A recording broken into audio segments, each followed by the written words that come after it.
Hey everyone, welcome back to Frontline. Jay here with another review. Today I'm reviewing Gotham Academy #1. It is written by Becky, Cloonan and Brenden Fletcher, with art by Karl Kershl. The title of this issue is Welcome to Gotham Academy, and that's what we're getting. We're getting an introduction to a brand new facet of the Bat books. This takes place in Gotham Academy, which is an old school, a private school that's been in Gotham for generations, a couple hundred years. Bruce Wayne went there for a little while when he was a kid, and we get to meet some of the students and faculty. Now, one of the faculty members we meet is the Headmaster Hammer, who the students all call Hammerhead. We also get to meet the two main characters of this book. The first year student, whose name is Maps, and her nanny, which is kind of like a mentor, who's a second year student, and Maps's brother Kyle's ex-girlfriend, who doesn't know he's the ex-boyfriend yet, and her name is Olive. Olive has been going through a change, and we find it out throughout the story, and she doesn't like that she's changing. We don't know why yet, but she doesn't like, who she's becoming. And she at first is really mean and standoffish to Maps, like she doesn't want to be around Maps. But eventually she winds up liking Maps and taking her in again. And they have a really nice friendship. You can tell that she does like Maps a lot. And you can tell Maps really does like Olive.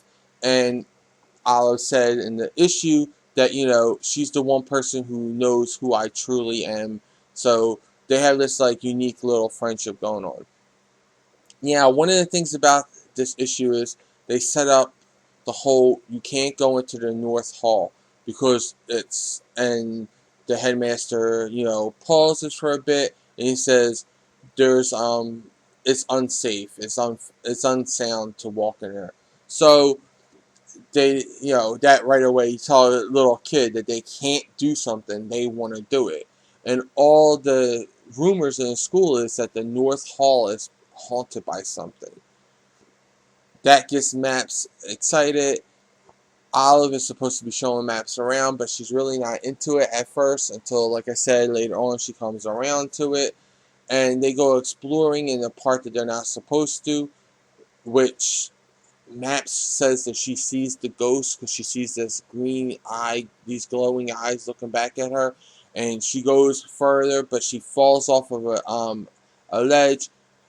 Olive swoops in like a hero with the rope right in front of Bruce Wayne, and Bruce Wayne has some kind of connection to Olive because he knew her by name, and he she is one of the benefactors of the Wayne tuition program, like a scholarship, but I think it's more than that.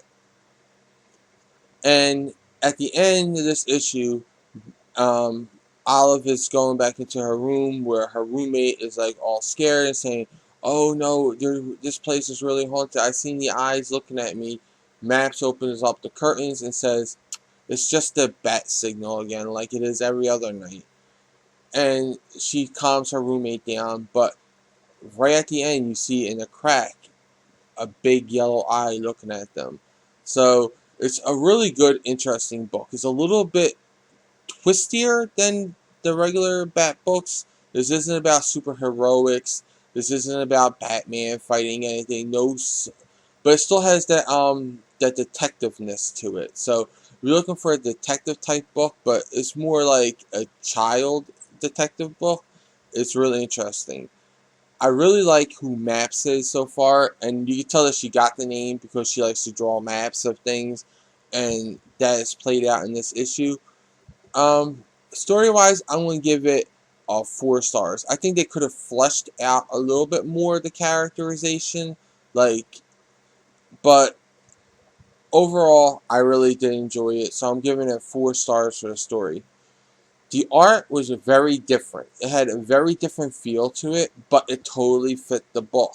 So the art, I'm going to give 4 stars to as well. Overall, this is a 4-star book, and I recommend picking it up. If you want something a little bit different than the usual superheroics flair, I say give Gotham Academy a try.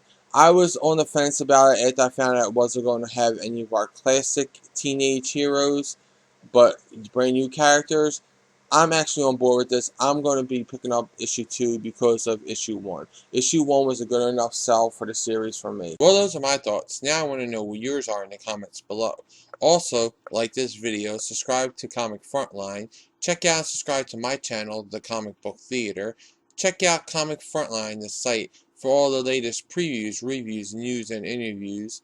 For even more news on all things related to comics, comicrelated.com is your source for all your comic book needs with daily updates. And don't forget to like and follow me and Comic Frontline on Facebook, Twitter, and Google+. I'll include all these links in the description below. Until then, I'll catch you in the next review.